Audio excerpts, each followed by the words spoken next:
In today's episode, we're going to take a look back at some of the lessons gleaned in the last 25 weeks since we started the podcast, and with a focus on the takeaways.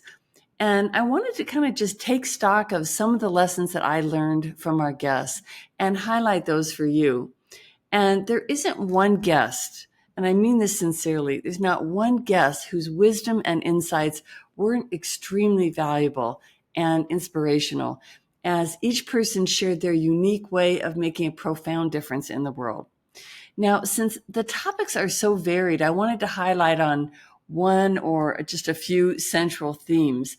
And that turned out to be those events and those situations, the impetus, and just basically the overall reasons why or how each guest on the show decided that they wanted to pursue a path of changing the world and to pursue that path over a different path. They talk about what inspired them to make those choices at the time that they made them. And we begin this episode with the legendary Lynn Twist. And she speaks about living a life of purpose, something much bigger than yourself. And in her podcast, in her episode, what she focused on was making an extraordinary commitment and using that commitment and all the challenges that it brings to mold you into the person that you need to be to fulfill that commitment. It's sort of a fascinating worldview, or even call it a technique, to making really big changes in the world. So here's Lynn Twist. When you hold yourself as your life starring you, that's a certain kind of life. That's not my life. I mean, maybe it was in the beginning, but I'm really, I've given my life over. So I feel like I'm an instrument of something. And when you live that way, you feel well used. That's one thing that happens. But also you need to take care of the instrument you've been given to be of service, to allow what wants to happen to come through you. And there's a phrase, the drink as you pour, that I put in the book because it's so important for me to do that, to make sure that I drink as I pour. I've got my bone broth. You're learning, you're trying. So I get, I have crashes and burns too, just like anybody, but I also know that it's all in service of something larger than myself. That's really the point of the book, that the joy in my life, and I can really testify that it works. So I'm offering it and encouraging and inviting others to live a life purpose that's larger than yourself, larger than your life starring you, so that the noise and doubts and fears and negative thinking and I don't know if I should or do they like all that stuff moves to the background. It doesn't go away completely because we're human. And your commitment moves to the foreground. And if the commitment is truly inspiring to you, and you get that it's why you're here, right? It's a commitment way larger than your own life. It's a commitment you can never really take credit for, but you get the joy of participating fully in what you're committed to, and that's so fulfilling that it frees you into your full self-expression. And then the commitment does this wonderful thing to you, in my opinion. It comes back into your life, especially if it's a big commitment, like bigger than you thought you could make. And it shapes you into who you need to be to fulfill it while you're fulfilling it. So it's so amazing. People think that that Mahatma Gandhi was born a genius, and then he, developed into this amazing person who we quote all the time and we revere. Right. Everybody, he's like a taproot. Or Martin Luther King, same, we think that, or Jane Goodall, or, some of the people that are walking the earth today. But I say it's that we were all born with talents and treasures, and we're all in that way. I'm talking about, ordinary human beings. And when an ordinary human being makes an extraordinary commitment, that's when they become extraordinary, because the commitment makes you extraordinary. It forces you to be great. Yeah. It forces you to let go of your doubts and fears. You don't have time to worry about what whether you look good or whether your hair is right. I mean, unless it's important for your commitment.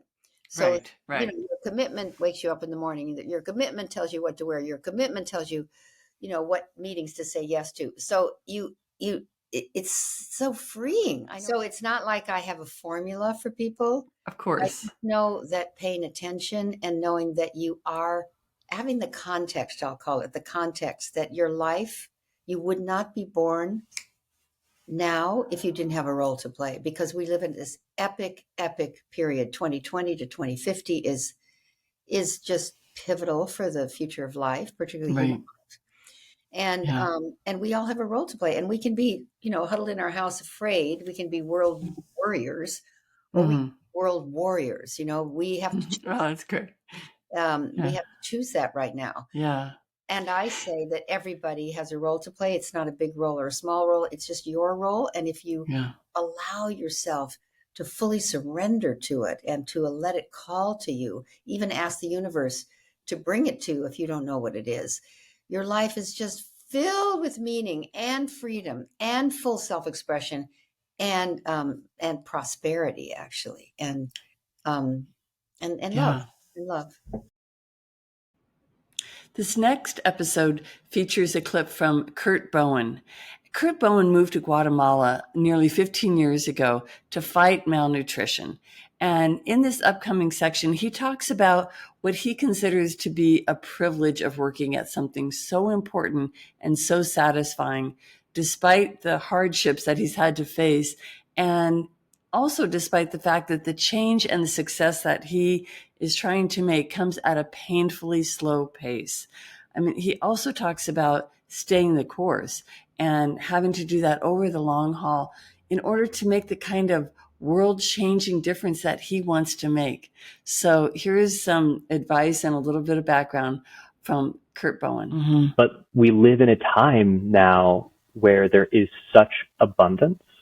There's so much resources that if we can convince people who have those resources to invest in these kinds of missions, we can go change huge things. Mm-hmm. One of the things that I think makes me so proud to be an American is that we come from a tradition of marrying capitalism with social good. And so it's super interesting, right? Like I'll hang out with some of our donors and they're incredible business people, like business people who've made that's who's massive funding these amounts things. of money. Yep, right. Exactly. Yeah. And then they say, you ask them, okay, so you reached a certain level of affluence. What do you want to do with your life?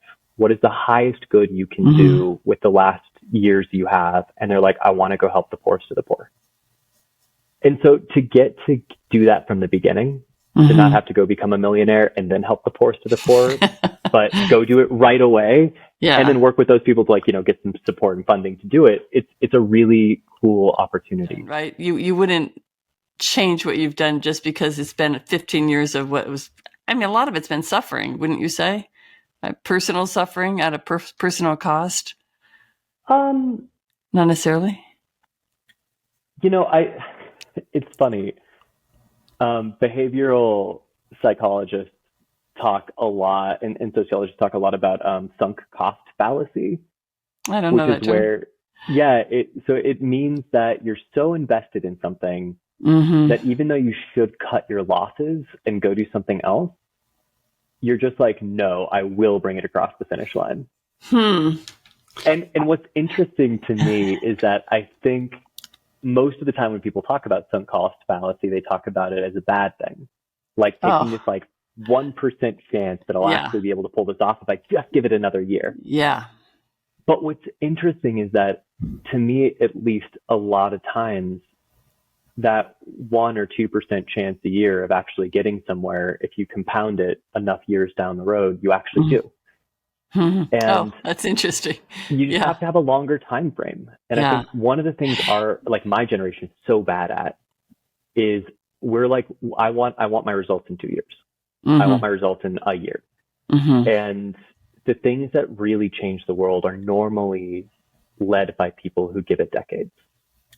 And or who do work that has, as the guy who started Charity Water says, don't be afraid of work that has no end. Because it may not. You may leave this planet as an old man and there may still be huge malnutrition on the planet, but that doesn't mean, and hopefully maybe there won't be, but there will probably still be some because there's different reasons for it, right? I mean, we have malnutrition in the United States, even though we have plenty. And sometimes people don't choose to eat foods that are not nutritious or whatever. So you may not be able to eliminate it, but not to be afraid of the fact that it's work that never ends. I think there's a lot of power in that. I fully agree. One of my best friends in undergrad quoted this author who said, it doesn't matter if your goal is to contribute to literature or to art. It doesn't matter if you're one of the major rivers like a Dostoevsky or a Tolstoy, or a tiny little mountain spring who writes a few things that very few people read. The point is to contribute. The point is to write. And I think with social good, it's the same way. Yeah, like I have heroes like Norman Borlaug, who probably saved the lives of about 1 billion people between him and his team and the folks he worked with. Like there's 1 billion people alive today that wouldn't be. 1 billion? And history would be, 1 billion. And history would be completely different if he and his group and his funders and the governments he worked with hadn't been able to pull off what they did. I probably won't be a Norman Borlaug, and that's totally okay. The point is to give, to contribute, to live that kind of a life. And it has its own rewards. So I think we should still be super ambitious and try to like go do the big giant thing. But if you spend your life actually making the world better for the people that live here, and that is your high calling, I think the quality of happiness that you get is just immensely higher than if you're chasing the big house and the status and all those things. In this next clip, you'll meet a very interesting young woman. Her name is Madhvi Chatur, and she's by far the youngest guest I've hosted so far. Madhvi, at 12 years old, is a full-time student, of course, and she works nearly every single minute of her downtime, her off time, to help save the environment. And her successes have been nothing short of remarkable. She's passed legislation. She's met with incredible leaders across the world and encourage them to get more active in helping the environment. And in this clip, Madhvi talks about her mission and about what first motivated her to a life of service when she was just 5 years old. I think you'll be pretty impressed with this young woman and hopefully as inspired as I was to join her. You've been an activist since what age, would you say? I started when I was 5 years old. 5 years old. And what, I mean, you're a climate activist most of all, but not only a climate activist. So, but when you were 5, what was it that happened that made you decide you needed to do something? Yeah, so I just want to say, yes, I'm Madhvi Chatur, and I fight for every living being's fundamental rights to clean air, clean water, clean soil, clean food, and great health for my generation and future generations. So, yes. Is that your mission statement? Your purpose? What do you? I just like saying that is what I fight for. So yeah. It kind of, because when you say it, you have I saw you say that also. We'll talk about the UN in a few minutes, but I saw you say that up on a stage, and I noticed when you said it that your body kind of like changed, like it gave you some kind of a power or something. Do you feel that way? What? Did you feel that way? That it gives you some kind of a extra, I don't know. Yeah, it gives me a good boost and gives me more motivation to continue what I'm doing. Yeah. So you're always repeating what it is kind of that's your North Star or what it is that you're here to do. And that's really interesting. Yeah. So what inspired me was when I was 5 years old, I watched with my family the CNN documentary called Midway, the Plastic Island, and it was aired when President Obama was visiting that island to inaugurate the Midway Atoll National Refuge, and the documentary was like really sad. It showed the Great Pacific Garbage Patch, heaps of plastic trash in the shores of Midway Island. There were birds like albatross. They were scooping plastic along with their prey and feeding it to their chicks. A big styrofoam ball was floating, and pieces were pulled off from it by the ocean waves, and birds were all dying because like they ate the plastics. And and the bodies decompose, but like the plastics, they were still there.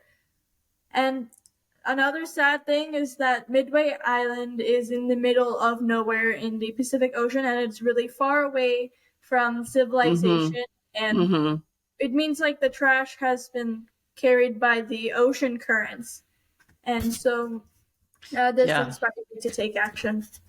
Well, okay, so but a lot of 5-year-olds could watch that and nothing would happen. So, I mean, do you remember what happened? Like, did you feel emotional, or did you feel something that made you feel like, because most little kids at 5 years old, you were a little kid, would not be thinking, oh, I should do something about this. So what made you think that you should do something about it? Or do you remember? I mean, it was quite a while ago. I think I was just like, wow, this is really sad. I cried that night after you did. I saw it. Yeah. And so I'm like, I talked to my mom about it. I'm like, Mom, let's do something about it. And so that's, yeah. Well, so I read your book that you wrote. So you wrote a book about it. What was it called? It's called Is Plastic My Food? And you also did the illustrations in it. And I have to say, they're much better than what I could do right now, which isn't saying a lot, but honestly, they were good illustrations. Thank you. And it helps, because other kids were, I mean, they were simple, but they really told the story in a very short and really a powerful way. So that was a great first book for you. I had long wanted to meet my next guest, Zainab Salbi. Zainab is the author and founder of Women for Women International, and more recently, the co-founder of Daughters for Earth. Now, in this clip, Zainab talks about how her own anger at injustice was the impetus that drove her to help women suffering around the world in war zones. And she also talks about the importance of facing and telling your own hard truths, and how when you do, it sets you free to do the work that you're actually called to do. This was an amazing conversation, and I hope you'll go back and listen to the full episode. That, to me, as a donor of just $30 a month, that meant a lot. But to have those letters, to actually get, I remember the first time I got a letter. She's real, it's handwriting. It was absolutely, and the truth of it, and her honesty and her gratitude, and it was so meaningful. And I just think that, like you said, it evolved, which it did, but the fact that you came up with that, understood the importance of the human connection before you even met the first woman. I mean, it just speaks to a couple of things, the depth of your own humanity, but also how you were like healing yourself from the own rape from your husband, and the own sexual abuse, and the own lack of power in Iraq, and all those things. I mean, seems to me, I mean, I'm maybe overreaching to say that that's what was your inspiration, but unconscious inspiration. I didn't know that that's what I was doing actually for the longest time, and because it was not only, it was like I was driven by such energy that someone asked me, what keeps you going? I mean, you're seeing the wretched of Earth, basically. You're seeing what's the worst acts of humanity. And I was like, I am so pissed off at injustice. That's what's keeping me going. And so it was an expression of all my anger at injustices. Basically, I wasn't conscious that I am too a product of war, and I am too a product of violence. I was completely not conscious. Maybe the first time I was conscious about is my mother calling me, realizing I was doing this because I kept it a secret from my family. And called me in Sarajevo when the city was besieged and was screaming at me. And she's like, I risked my life getting you out of Iraq for you to go back to a war yourself. And I was like, what is she talking about? And it was my first time to realize, I also grew up in war, and I'm coming back to war, to the familiar. And, you know, and really the consciousness, the complete consciousness about my psychological connection to what I was doing did not come until I wrote my memoir. And that happened because I was talking with a Congolese woman in Congo who was telling me about her story and how she was raped and her daughters were raped and her son was Oh, raped. that story was unbelievable. I don't know how you even wrote it. It was so hard to read. You know, Yeah. I love that woman very, very much. And at one point she told me, I haven't told anybody but you that story. This is a secret. So I looked at her and it's like, I'm a storyteller. You know, the way it works, I listen to your story. I come to America. I repeat the story. I raise awareness and I raise money from your story. But that money is not going to go to you.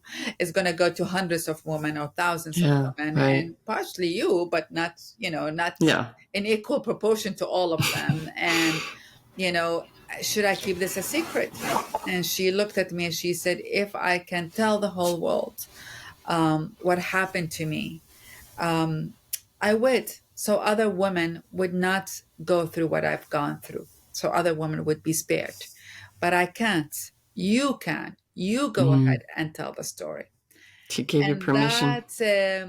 That was not only a permission, that was for me a huge light bulb in my own consciousness that I am hiding behind these women. That you know, I had no idea that I just like stopped telling my story. I did not tell about my story to anybody. I'm making it all about their story. I'm urging them to break their silence. I'm urging them to stand up. I'm urging them to speak truth to power. But I was not doing that. I was hiding behind them and not willing to share my story, not willing to tell my truth, not willing to, and keep on dismissing it. And just, this is after even a full, 10 years running Women for Women? Yeah, no, 15 years. Yes, yeah.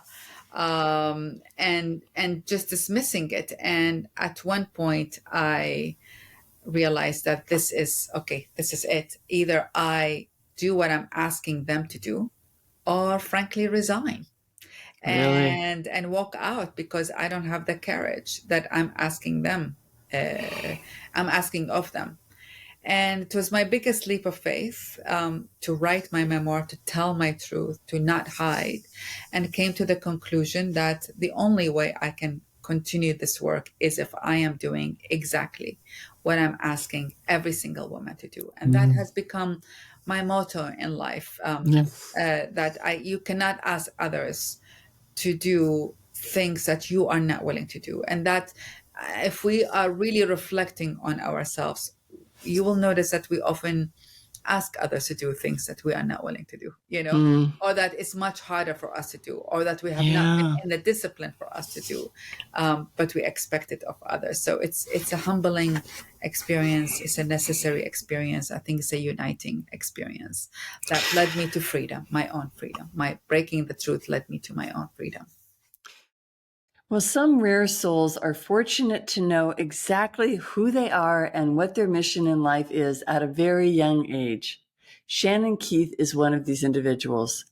In this clip, Shannon talks about the clarity of her path of becoming the first animal rights attorney and her efforts to highlight animal cruelty and suffering, and her work to change laws to protect animals, which she does through the organization she founded called the Beagle Freedom Project.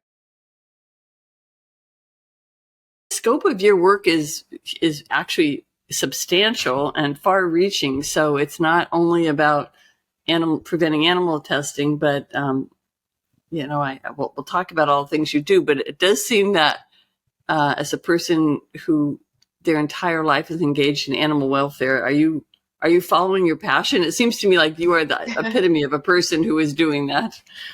Would you describe it that way? Yeah, definitely. You hit the nail on the head. Yeah, I am following my passion.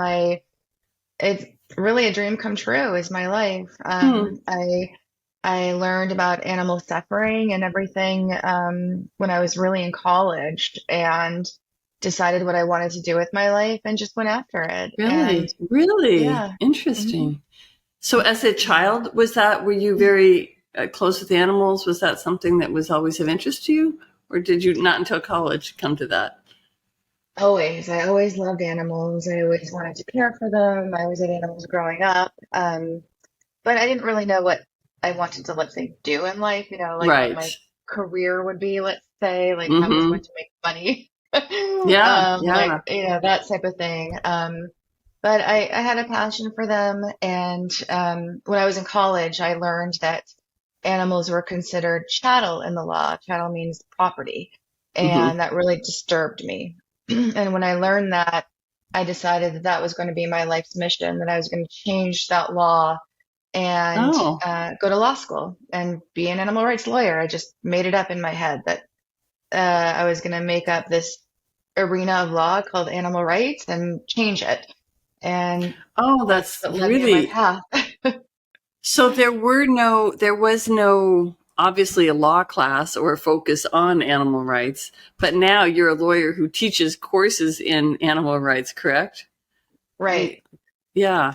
So you were never able to take a course yourself. You had to make it up. right. Yeah. At the Okay. time, there was a couple of classes. There was one at UCLA and I believe Lewis and Hmm. Clark called Animal Law. Very few and far between.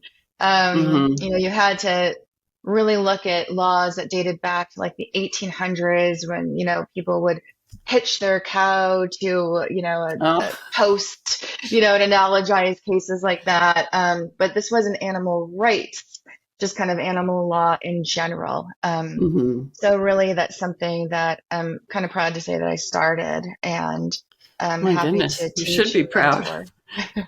Yeah, that's amazing. So, what types of things do you teach in courses? Like, what would a title of one of your courses be, for example? Well, definitely it's animal law in general, right? So people Okay. understand like what they can do, what the law is right now.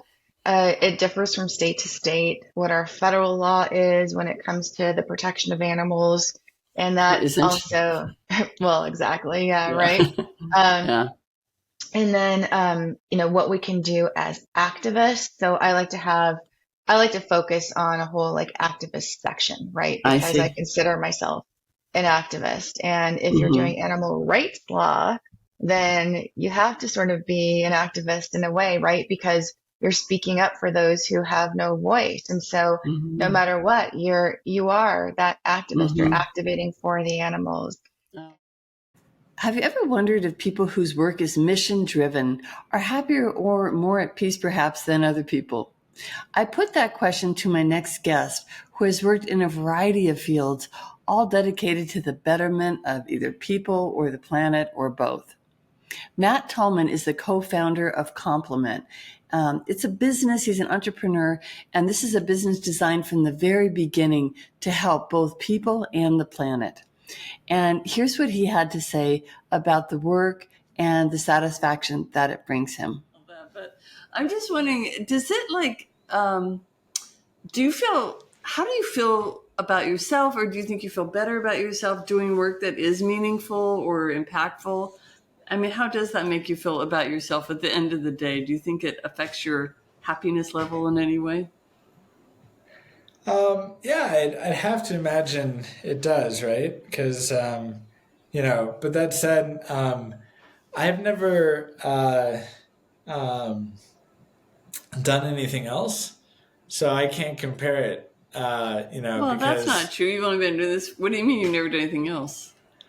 I Other mean, than I've work that I've you're. always lived in a way that I believe to those much is given, much should be expected, and I've been Mm-hmm. really blessed in my life with just great fortune, and so I've always worked to Mm. give back as much as possible, and so every business that I've started, and for I guess maybe my senior year, I worked for a think tank.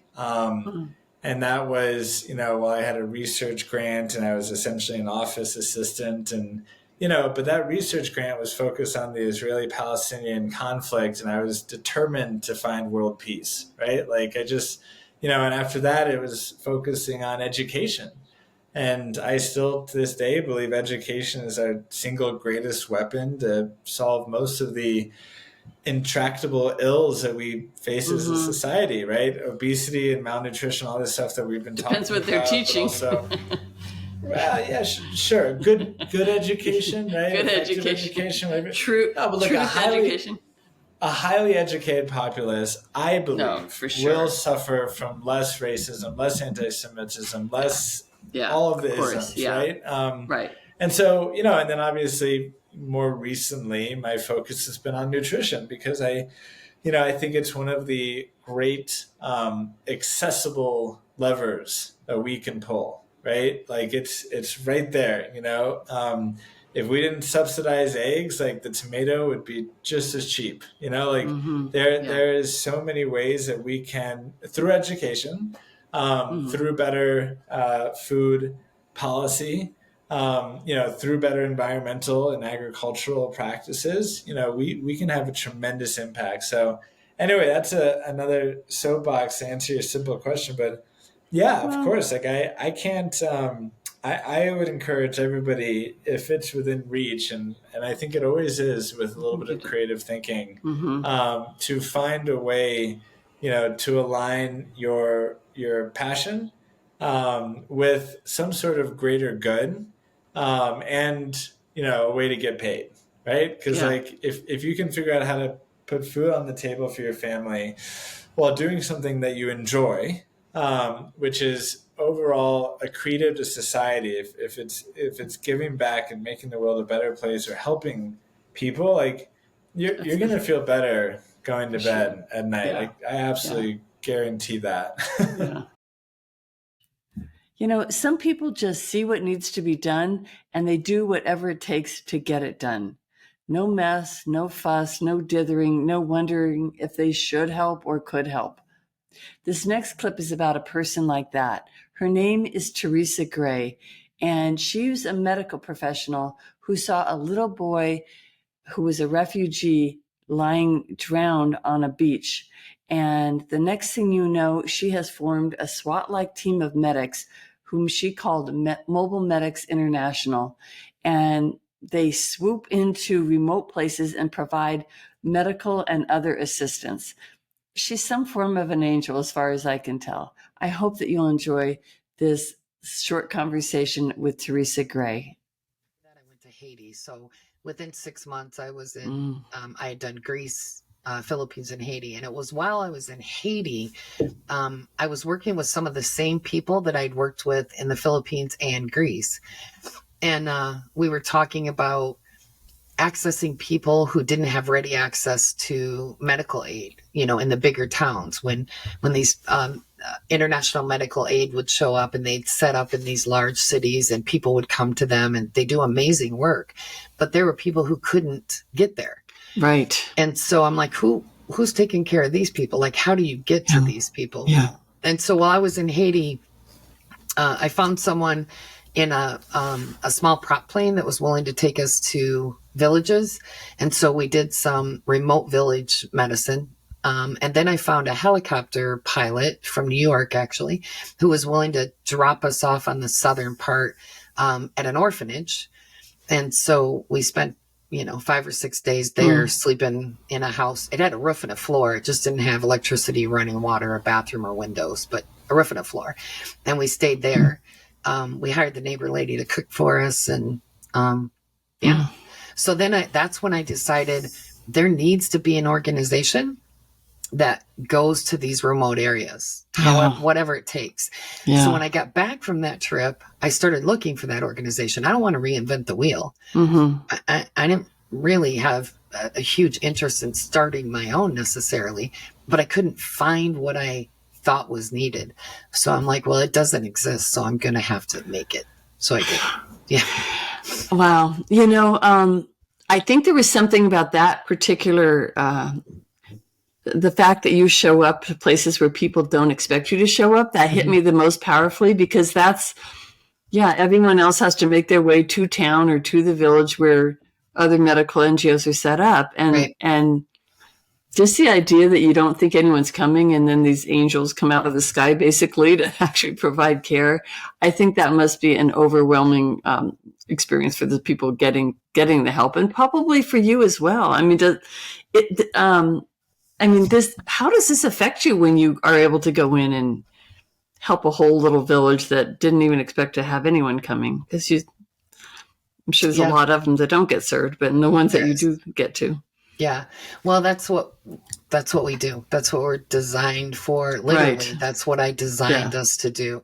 Yeah. And one of the other things that I'm really proud of is we don't just bring medicine. So oftentimes this is your first disaster, your first hurricane, your first earthquake. You've never been through anything like this before. Your first time you've been a refugee, whatever the case may be. It's not my first. So I know the people that are there. Mm-hmm. I know the other NGOs that are there. I know the NGOs that have food and water and diapers and formula.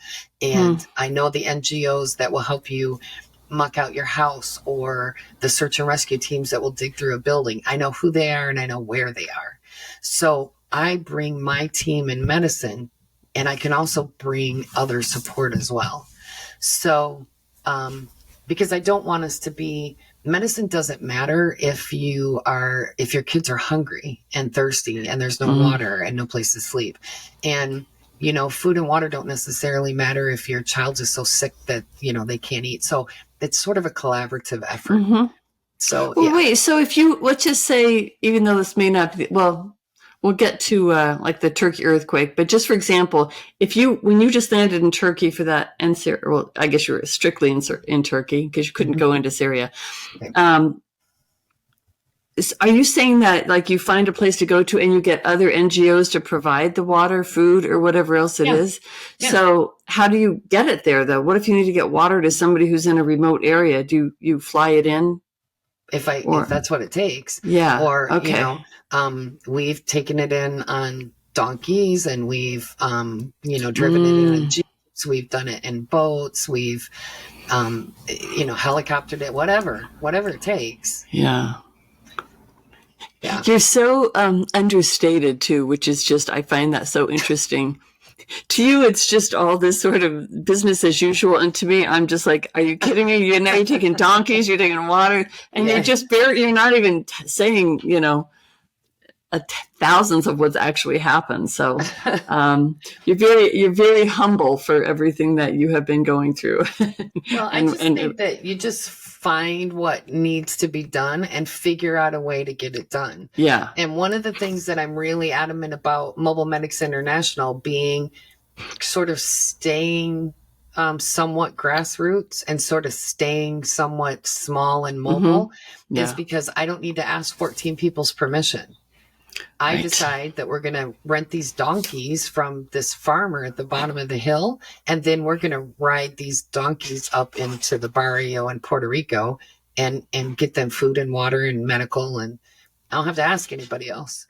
But with that comes the responsibility of, I make these decisions. So my next guest, Dr. Anita Sanchez, combines her education and her business background with tools from her own culture to bring the healing power of indigenous wisdom to the modern world. And here in this clip, Anita talks about using those indigenous tools to heal herself, and so that she could go on to help other people. And Anita has just so much wisdom to share. It's like literally coming out of her pores. And so every minute of this interview to me felt like a gift. I hope you'll feel the same way. Here's a short preview into our conversation. And what I have found is now, having given these gifts to probably over 1 million people, but I'll say at least hundreds of thousands of people, I'm sure it's well over 1 million, that what I get notes and things from people going, I never thought forgiveness had anything to do with business. I never thought, most people think, I will come in to talk to me about unity or hope. And that's okay. Start wherever. That's for those of you who have different things that are still tugging at your heart. Mm-hmm. Start wherever. There's no wrong place to start. Use these gifts and they'll move you from one to the other to the other. And I know for me, A big thing I needed to do was on forgiveness due to abuse in my early life, as well as the race-related murder of my father at age 13. But it wasn't forgiveness that I went into directly. It was the unity. Other people were seeing in me leadership. I was 16 when I went to the university, and Other people were seeing you in leadership qualities in me. And in my mind, I was going, oh, if they only knew. Oh, if they only knew. And I was like, wait a minute, how many of you have done that because of the pain and the hurts from not healing, for not forgiving, right? But what happened is that it awakened in me. Well, yes, of course I am. Of course I have amazing gifts, as all of us do. But by having a schism happen, what happens is that vision became stronger of I knew I was to connect hearts and minds of people all over the world. As a good colleague of mine says, pain pushes till vision pulls. So dream away. Keep dreaming, even when it's well, that seems absurd. Just keep dreaming, because many of the good things that happen start with an image in our heart or our mind. Start with this thought, and then more gather. And you find that you not only hold that vision, but others do. And how we can change the world. We can do it, not only one person at a time, but all of us, and not just people, but other species. We're all doing this, right? We're all doing this together. You and I wouldn't be here unless our plant relatives were taking the carbon and turning it into oxygen. Thank you, plant relatives, because I wouldn't be alive without you. Or the ocean holding the carbon. Again, we have so much to be grateful for. And when you live from that, these 4 gifts, it makes sense. There's a nonprofit organization called the FarmLink Project that was started by 4 college students during the time of COVID when everyone was stuck at home. But they didn't waste those precious months watching old Netflix reruns. Instead, they found a way to pick up surplus food that farmers who no longer had restaurants purchasing their food from them were throwing away. And they picked up that food and started driving it to food banks who were feeding so many people who were hungry during the pandemic. Now, just a couple of years later, they have 600 student volunteers running the organization, and they are making systemic changes to food waste in this country. So my guest talking about the Farming Project was a recent college graduate who is now the Director of Sustainability and Development. And she, in this episode, talks about the work that she does as being an absolute privilege. She feels so lucky and so honored to be working in this capacity. So listen to this clip from my conversation with the very eloquent Julia DeSantis. And that's been my focus, and is my focus moving forward, is how FarmLink can better create the connection between fighting hunger and food access, like our first question, and sustainability, right? They are interconnected, intertwined, completely synergistic themes and topics and realities. And so my goal is to better communicate the impact that we have by every pound, as well as where we're going and what that means for the system at large, and how FarmLink specifically orients ourselves within the international goals to reduce food waste by 50% by 2030, right? How can FarmLink speak to those goals and specifically and tangibly contribute to those goals through our operations, so that way we can be allies in this incredible opportunity to reduce food waste that we both know is our fastest and most effective way to draw down emissions right now. Can you repeat that goal, and who set that goal? Is that a UN or a IP? Yeah, there's goals all across the world, but the Drawdown has a goal, the UN, the EPA, all to reduce food waste by 50% by 2030. So there's great calls to action that we want to, align our strategies with, so that way we are a part of the larger movement that is doing that. Yeah. So you're fitting into the largest goals set by the the world together, and you're going all the way down to the one guy who doesn't want to go to the place down the street because of a poor experience he had. I mean, that is a full circle operation, I have to say. Really, really impressive. So that's I can see exactly where you're headed, and I'm going to be following what your progress is on that, because I think it's so. I mean, how fun is it? Just fun. I don't know if fun's the right word, but it is fun to think that like what you're doing is literally changing. This is literally changing the world, but literally the impact of where we're headed as a planet. You have a significant hand in crafting that story.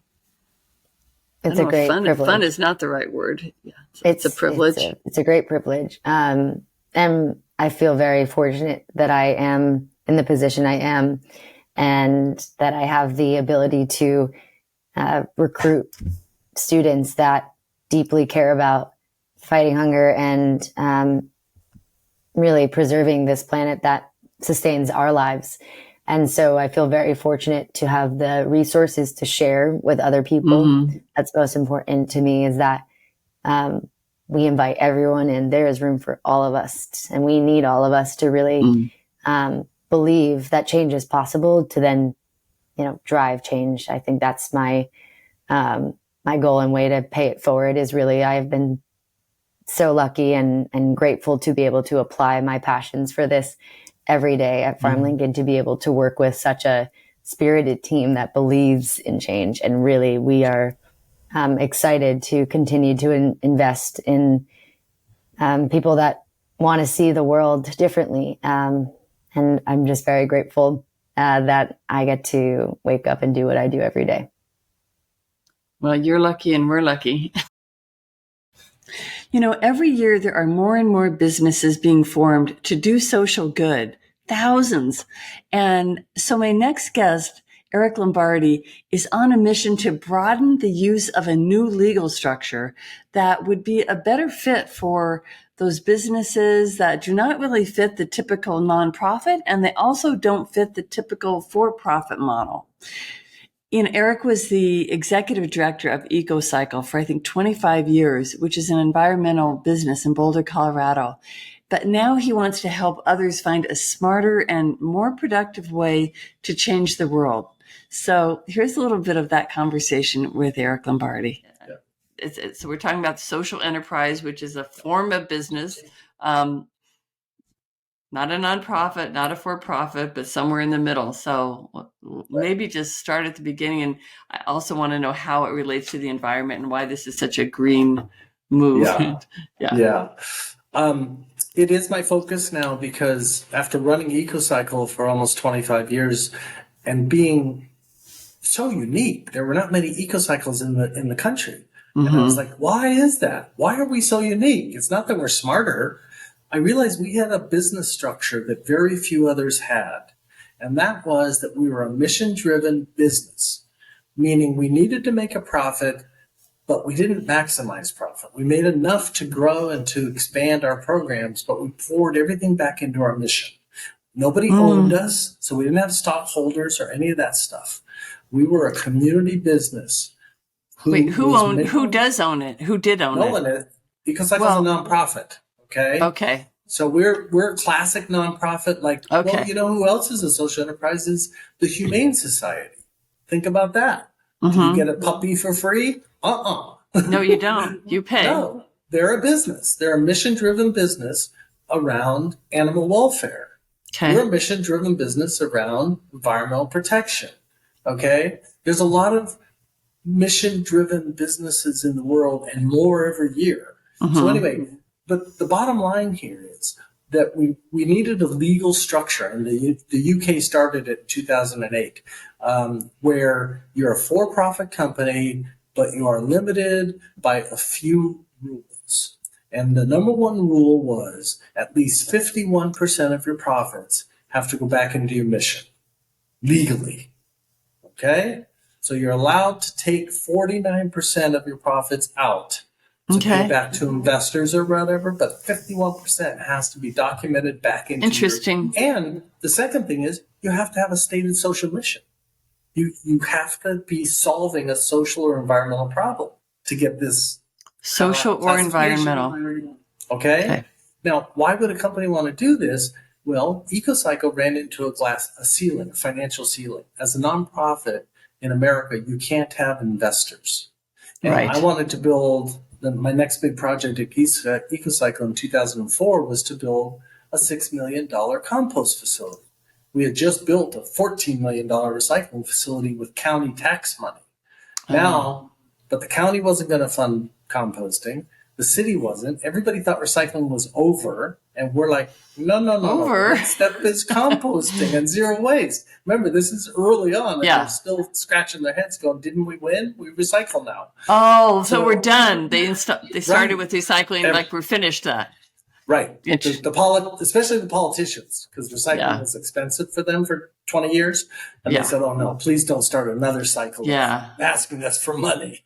Wow. So they basically closed the door. And I went to the local bank and they said, well, we can't lend you that money because if we ever foreclosed on you, we'd be the village idiots and everyone would hate us. So really, we'd be like a partner and we don't partner.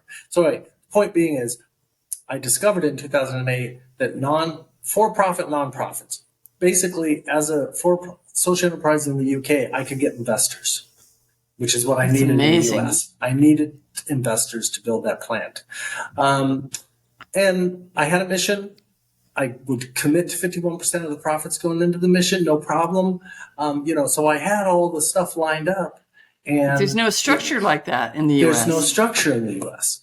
So I was part of a movement to get a legal structure called the L3C, which is LLCs are a uniquely American approach to business. I didn't know that.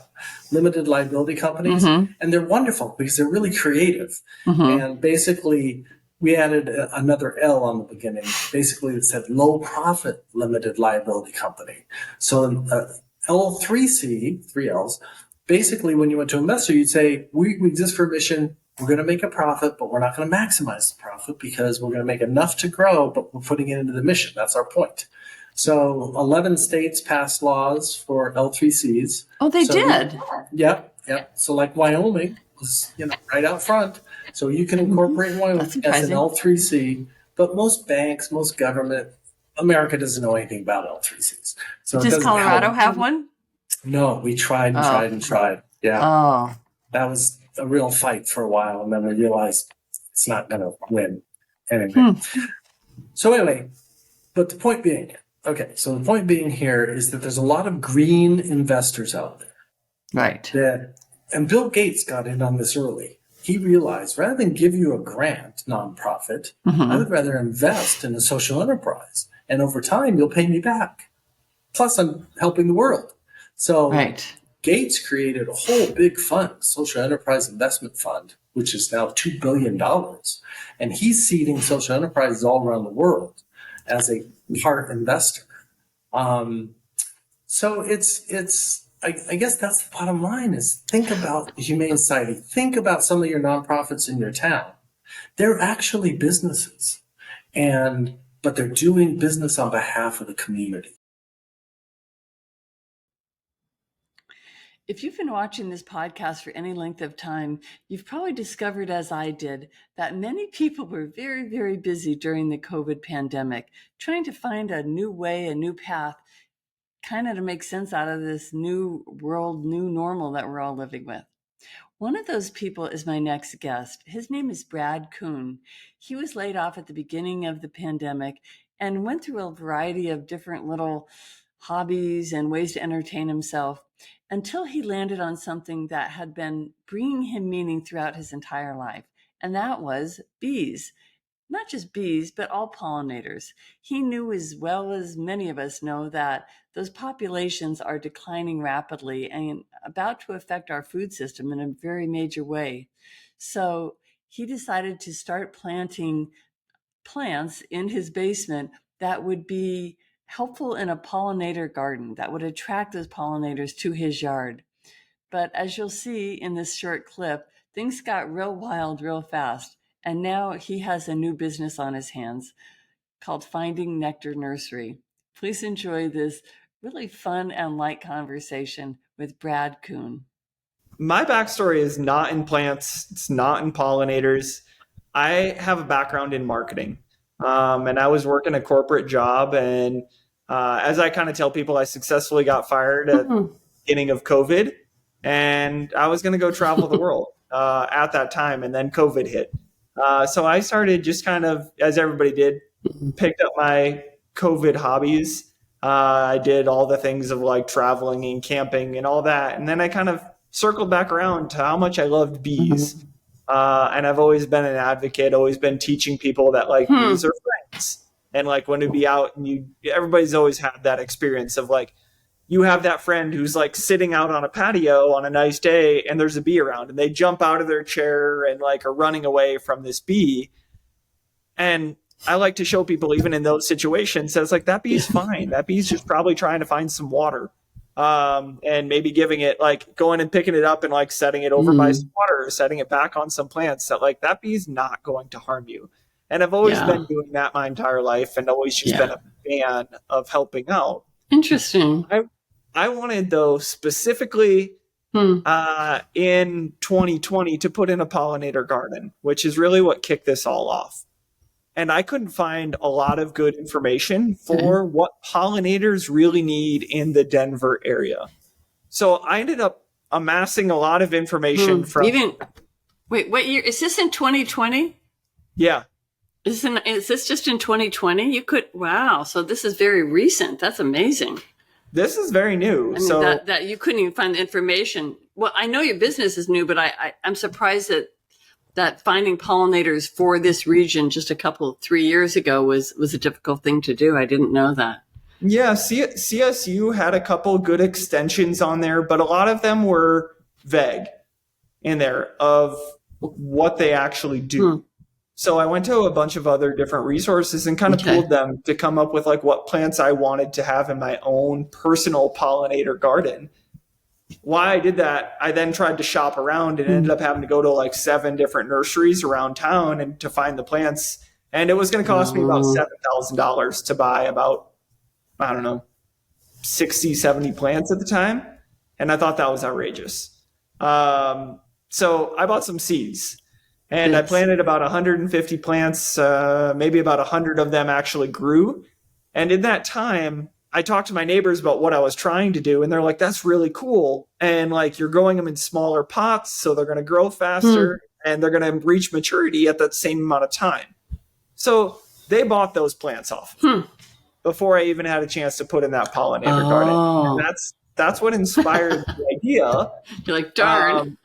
And being unemployed at the moment, I decided that the best course of action was to plant 10,000 more plants in my basement that was finished at the time and have a bunch of grow lights in there, which, I mean, they grew. Unbelievable. First year out of our backyard, but caused some other issues. But that first year really got a lot of traction. We had people coming in our backyard, talking to me and my business partner, Thomas, and we really decided to go all in. So we recently bought a farm at the end of 2021 and had our first year here in 2022 here on the farm, and really wanted to stick with that personal atmosphere. So every time you come in, you're talking to one of us and we're going to greet you and say hi. And we want to teach you one thing by coming on here, whether it's specifically about a bee, whether it's about planting a plant.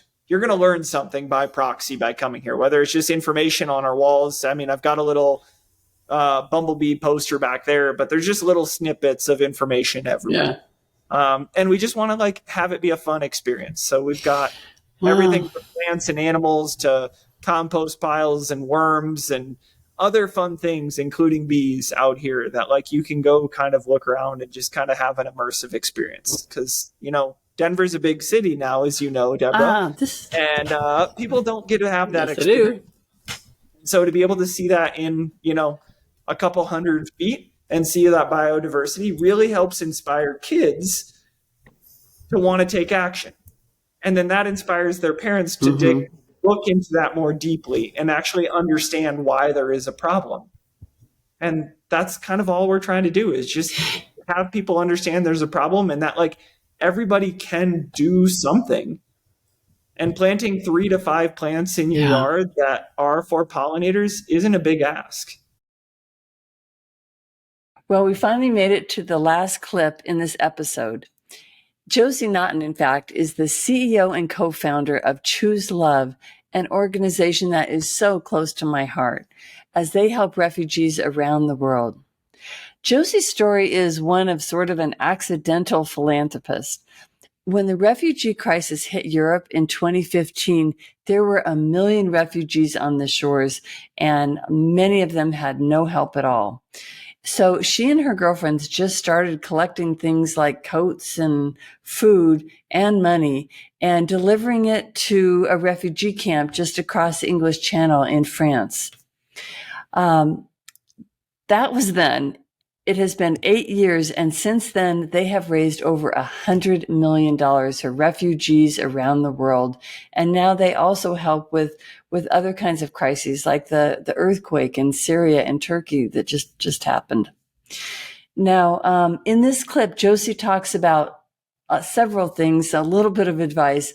One of them is just not selling yourself short, not giving up when things are hard, and setting goals that aren't too crazy, even though they had reached a lot of crazy goals. But theirs was not the typical way that you grow an organization. And she has a lot of great advice on how she might do it again if she were to start over. So I hope you enjoy this conversation, a little clip of it anyway, with Josie Naughton of Choose Love. So did you now have this feeling that, oh, this is actually something people can just do? Like, I think it's really important for people watching this show to hear this story, because, you know, a lot of what I want people to understand is that things look so unreachable. Oh, you raised $100 million. I don't know how to do that. I don't know how to run an organization. But, oh, I could gather some things and, you know, go. So to see how you built it slowly really helps. We never intended to be an organization. Yeah. I certainly never, ever thought that, you know, 10 years ago, I was a barmaid. And barmaid. Yeah. And then you worked there, and then you worked a couple of years with Coldplay. Yeah. So I see. Yeah. I worked in telly a bit as well, but I think that is the thing. Like, if you aim, it's really important to have like the big vision and dream, although we didn't have that to start with. But I think setting smaller goals that are achievable, that if I was to be starting over, that's definitely what my advice would be. But for us, this was just like, this is a literal humanitarian crisis, but the likes of which we've never seen in our lives. And we have to act now and do our part. And have the ability. And we were building up this social media following, and people were donating. And then so in Greece, unlike France, the kind of Greek civil society is very strong. And so there was a lot of response, but it was not by states or NGOs. Again, it was by Greek civil society and some international actors, small grassroots organizations. So we didn't need to set up our own thing, but they needed funding, they needed awareness, they needed volunteers, they needed aid. And so the model of raising money and then grant giving to these organizations began. And again, because we didn't have any experience in this sector, it was just asking the community themselves and then these organizations, what do you need? And we didn't know that was a radical way of doing things, was to ask what people need and then raise the money and give it to them. It turns out that was actually quite radical. Oh, that's so amazing. It just seems like the most obvious thing, right? But it had developed in a whole other way, so people didn't even think that way. Yeah. I mean, the whole NGO had developed that we're going to figure out what you need and give it to you. And since you didn't know that system, you just went and did what was logical, which turns out to be the much better way. The last thing I just wanted to ask you is, like, if you wanted to talk to someone yourself as a younger person or a youth that are thinking about going into humanitarian work or even political work, like, would you have any advice for them if they were just starting out? Would you recommend it in general? You have to love it, I think. But I think that's true of anything. I think if you love something and you believe in it, then it doesn't feel like work, even when it's really hard. Yeah. But I think believe in yourself, believe that you can do things differently. Don't take no for an answer. Don't be afraid to fail, I think, is one of the most because you will important again things. and again. Because you will, and they'll be your greatest lessons. Yeah. Have you gotten a lot stronger? Do you feel like you've changed into another person almost entirely? Almost entirely, yeah. I feel like I never want to lose the like core of what it was that made this all happen in the first place. But yeah, I could never have imagined I would be in this position and know what I know now, and I don't take that responsibility lightly. Well, you know what that tells me, that in another 8 or 10 years, you're not going to recognize this person. You'll probably change that much again, you know. Yeah, wow. Because the world is changing so much. It is. Well, you're amazing. You're amazing. You're definitely my hero. I just love what you're doing. I'm going to do everything I can to support you guys because thank you so much. We're all in it together. We are all in it together, and as soon as we get that through our heads, the world will be fine, right? It will. Yeah. It will. Right. We have to believe that.